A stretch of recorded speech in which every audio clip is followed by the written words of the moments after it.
acompanhar e ouvir e assistir em qualquer momento em que você precisar de uma palavra espiritual. Na primeira leitura, meus irmãos e minhas irmãs, de hoje, da profecia de Miqueias, nós percebemos que o povo de Israel, libertado da escravidão do Egito, eles continuavam obstinadamente a praticar a injustiça e a impiedade. Eita, povo de cabeça dura, não é? Por isso, falando em nome de Deus, o profeta Miqueias o interpela, fala para eles, em nome de Deus, não é? Porque Deus usa os seus profetas para falar a eles, a esse povo, não é? Deus utiliza desse homem para pregar, evangelizar, enviar as suas mensagens. E aí o profeta vai dizer, e a palavra do profeta é a palavra de Deus: povo meu, que é que te fiz? O que eu fiz para vocês ficarem tão rebeldes, desviando do caminho de Deus, cabeça dura? Deus pede ao profeta que faça essa pergunta. O que Deus fez para vocês ficarem assim rebeldes? Não são vocês que estão sendo rebeldes? Esse clamor de Deus, esse pedido de Deus, hoje nos motiva também a refletir sobre a nossa rebeldia diante da bondade e da misericórdia de Deus. Quanta gente rebelde com Deus. Não estou nem aí com Deus, eu procuro Deus quando eu estiver velho, quando eu estiver aposentado. Isso coisa de Deus, igreja, isso é para beato, que é coisa que é velho, que não tem nada que fazer na vida. Quantas pessoas são rebeldes, revoltadas contra Deus? Eu conheço pessoas que são revoltadas com Deus porque a sua mãe e o seu pai morreram, não querem saber mais de Deus, não vão mais à igreja. Por que Deus foi injusto comigo? Por que Deus faz isso comigo? Tem gente que nem comunga mais, não vai na Eucaristia porque morreu um parente seu. Quanta gente rebelde, não é? Quantas pessoas que dizem, porque eu peguei essa enfermidade, eu tive esse acidente, eu não vou mais atrás de Deus. Se eu passei no vestibular foi porque eu fiquei horas e horas estudando. Deus não me ajudou nada, foi meu esforço. Por que Deus está dormindo? Por que de tanta violência? Por que acontecendo isso? Por quê? Porque nós não somos um povo obediente. Nós somos cabeça dura também. E Deus pode dizer assim, povo meu, o que eu estou fazendo que vocês são tão rebeldes assim? Mas será que é Deus? Não, Deus continua sendo Deus. Deus não vai mudar, somos nós que mudamos de direção, que mudamos de atitude. Na verdade, nós nem atentamos para o fato de que Deus já nos libertou de todas as nossas iniquidades, quando Ele nos mandou o seu Filho morrer por cada um de nós lá na cruz, para nos salvar, para nos libertar dos nossos pecados. E muitas vezes continuamos nós também inventando um modo para atrair e chamar a atenção de Deus. Tem gente que quer chamar a atenção de Deus. Deus está sempre olhando para você, meu irmão. Não invente moda para chamar a atenção dos outros e a chamar a atenção de Deus. Tem gente que fica fazendo promessas inconcebíveis. Eu atendi há alguns anos aí um pai que fez uma promessa do menino. Ah, se eu conseguir esse emprego, conseguir pagar minha casa, o meu filho que vai nascer, eu não vou cortar o cabelo dele durante 10 anos. O menino ficou traumatizado, ia para a escola, chamava de menina, porque o cabelo dele estava lá perto do joelho já. E eu pergunto, que promessa é essa que tem que fazer? Você tem que fazer promessa para você cumprir e não para os filhos cumprirem? Que negócio é esse? Fazer umas promessas às vezes, uns sacrifícios, umas coisas para chamar atenção. Deus não quer isso, não. Nós temos que fazer promessa para nós cumprirmos. E pai e mãe não faz promessa para filho, não é? Faz para você cumprir. E aí o menino ficou traumatizado, teve tratamento psicológico, porque de tanta chacota na escola, e ele não aguentava mais. Então, inventamos sacrifícios, rituais, às vezes a fim para pagar os nossos pecados, as nossas transgressões, quando na realidade ele mesmo já revelou, Deus, que espera de nós duas atitudes: que nós possamos praticar a justiça, sermos justos e amar a todas as pessoas, e amar e ser misericordioso. Praticar a justiça, amar e ser misericordioso, caminhando junto com Ele. Desse modo, nós estaremos sendo obedientes a Deus.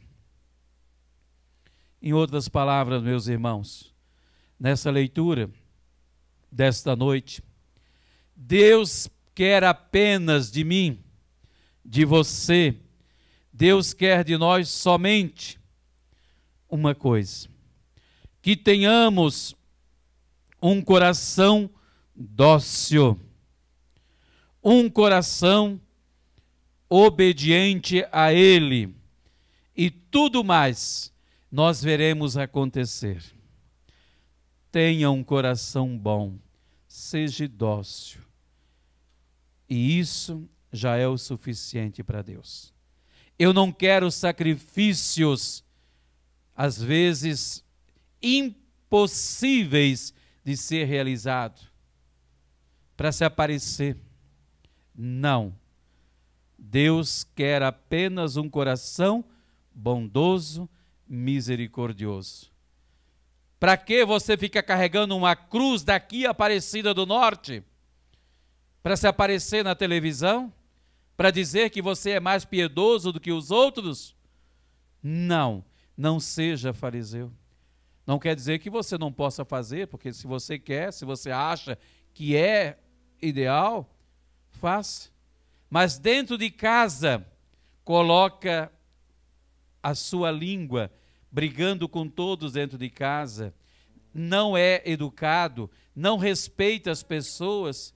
E Jesus está dizendo, de nada você andar carregando uma cruz, de nada você fazer jejum de não comer carne durante um mês, de não tomar Coca-Cola, de não comer chocolate.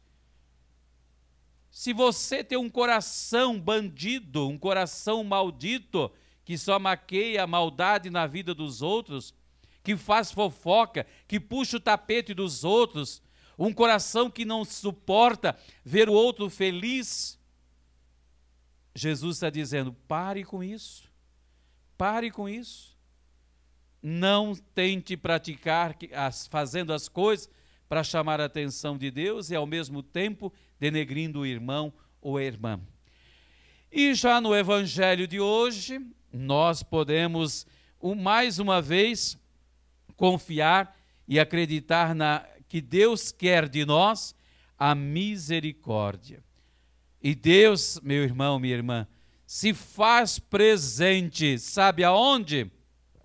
Não aqui no sacrário, ali Ele está presente, mas Ele gosta de morar dentro do teu coração. Deus se faz presente, não em qualquer coração, mas num coração humilde e sincero. Então esse seria o resumo do Evangelho de hoje. Deus se faz presente, Deus gosta de habitar, Deus gosta de morar num coração humilde e sincero, igual ao dele. Por isso que o Evangelho, Jesus está falando, uma geração má e adúltera busca um sinal, mas nenhum sinal será dado a não ser o sinal do profeta Jonas. Que triste é a geração má e adúltera. É uma geração que é conduzida por aquilo que é mal, maus comportamentos, maus exemplos, e sobretudo uma geração que não se abre para o bem e nem para a graça de Deus. Deus continua a derramar sua graça, Deus é bondoso, Deus é como aquela chuva que cai naquela terra árida, e a chuva de Deus cai sobre aqueles que são bons e aqueles que são ruins. Mas existe uma geração má, com o coração fechado, que não recebe, não quer receber as bênçãos, a graça de Deus. No coração delas é um coração de pedra. Tente você imaginar um copo plástico. Vê um copo plástico aí para mim ali. Isso. Imagine um copo plástico, não é? Esse copinho aqui de plástico, cheio de pedrinha dentro. O que acontece? A graça de Deus, a água de Deus caindo nesse copo, se ele está cheio de pedra, o que acontece? Pouca água vai entrar aqui. Mas se a gente tirar a pedra e colocar o copinho para cima, a graça de Deus vai ser tão abundante, você vai estar transbordante da graça e da bênção de Deus. Mas existe uma geração que insiste em ter um copinho, o coração deles, cheio de pedra. E Deus continua derramando a água, a sua graça, a sua bênção. Mas essa geração não quer saber da graça e da bênção de Deus. E aí fica na aridez, fica petrificado, insensível e pratica o mal. Coração que não tem o amor de Deus, a bondade de Deus, a ternura de Deus, é uma pessoa que se torna áspera, azeda. Santo Agostinho vai dizer que o homem sem Deus é o pior animal da face da terra. Jesus aqui está falando da sua geração, e da geração dele também estende-se a nós, porque muitas vezes nós somos também uma geração má. Não queira pensar você que nós somos todos santinhos. Existe muita gente má nos rodeando. Há muita gente indiferente às coisas de Deus. Não quero saber. É uma geração que não acredita, que não confia, que não busca, que não acredita, que não quer perder tempo com as coisas de Deus. Essa geração que tanto se opõe para a graça de Deus, do Deus vivo e verdadeiro, vive, desculpe a palavra, vive um adultério espiritual, vive um adultério da graça. Estão traindo o espiritual, estão traindo a graça de Deus. É a geração dos tempos modernos, uma geração que está vivendo o verdadeiro adultério espiritual e o verdadeiro adultério da graça de Deus. Traindo a graça de Deus, traindo aquilo que é santo, aquilo que é espiritual, não buscam. Nós não correspondemos à fidelidade daquilo que nós mesmos acreditamos. Não confiamos na palavra de Deus, naquilo que Ele fala para cada um de nós, e vivemos profundas contradições.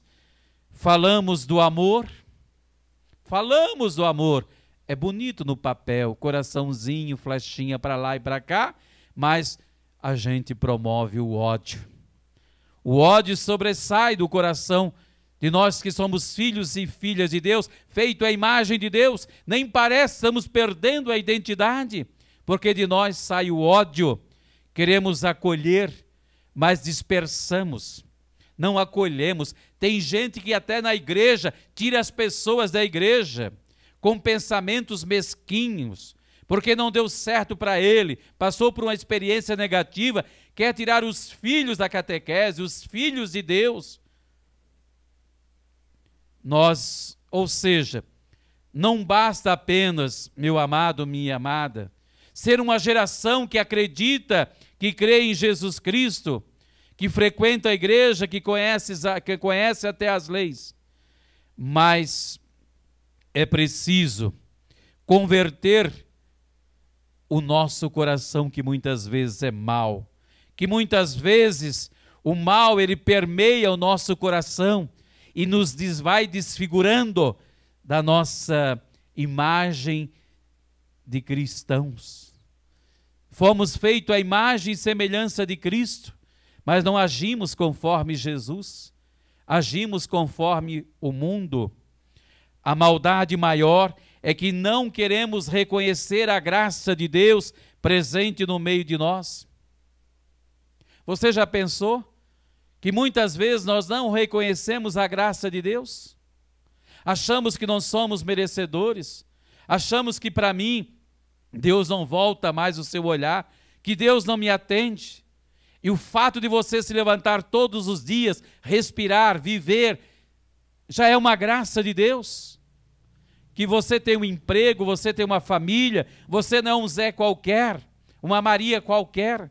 Você tem identidade, você tem uma casa, tem uma referência, tem saúde, você pode andar, isso já é graça de Deus.